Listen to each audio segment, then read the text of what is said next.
Shalom, orang-orang yang ingin mengasihi para kudus Allah dan selalu beriman kepada Tuhan Yesus. Selamat bergabung kembali dalam Sukacita Pagi.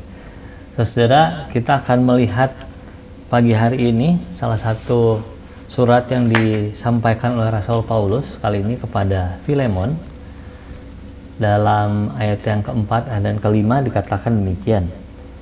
Aku mengucap syukur kepada Allahku setiap kali aku mengingat engkau dalam doaku, karena aku mendengar tentang kasihmu kepada semua orang kudus dan tentang imanmu kepada Tuhan Yesus. Saudara, pagi ini Rasul Paulus secara khusus menekankan dua hal itu ya, kasihmu dan imanmu.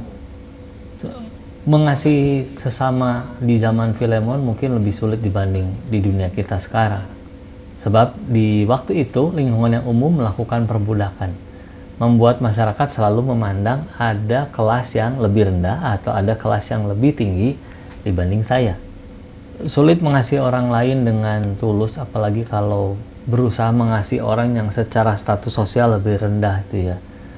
Kalau lebih tinggi kita tidak ada pilihan, tapi kalau lebih rendah, wah lebih sulit.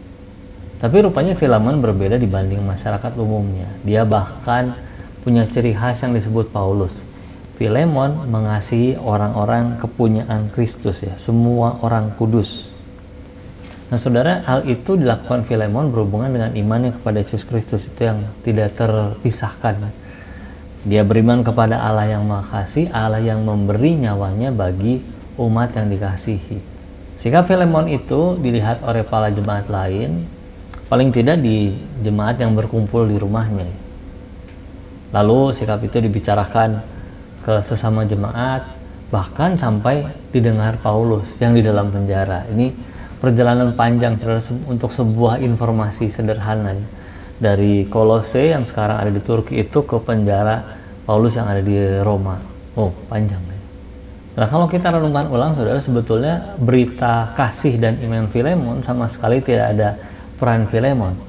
Sebab Allah sendiri yang menunjukkan ketulusan hidupnya pada orang lain. Cara-cara seperti ini selalu dikumandangkan oleh Allah ke berbagai penjuru dunia. Makanya kalau kita ingat di zaman perjanjian lama, sewaktu Raja Salomo masih hidup takut akan Tuhan, Allah meninggikan dirinya dengan luar biasa.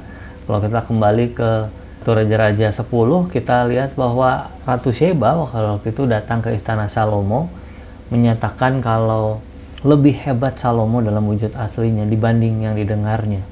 Dia mendengar dari jauh bahwa umat Salomo itu sungguh hebat, tetapi sewaktu dia datang dikatakan bahkan setengahnya pun belum kudengar. Wah, luar biasa ya. Panggilan bagi kita pagi ini, saudara, tidak perlu kita membanggakan diri sudah melakukan hal-hal yang baik, dan tidak perlu memperhitungkan itu dengan Tuhan juga. Tetapi yang perlu kita lakukan seperti yang dilakukan Filemon adalah kita setia menjalani hidup dalam kasih dan iman. Dan saudara, cara hidup yang penuh ketulusan itulah yang membuat kita menjadi inspirasi bagi hidup orang lain. Mari kita berdoa, saudara.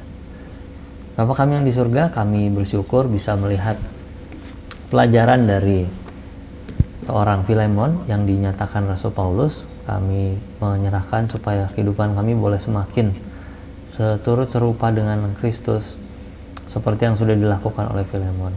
Terima kasih untuk peneguhan pagi ini. Kami menyerahkan seluruh doa ini dalam nama Yesus Kristus. Amin. Mari terus tingkatkan kasih dan iman kita. Damai sejahtera dari Tuhan Yesus Kristus menyertai.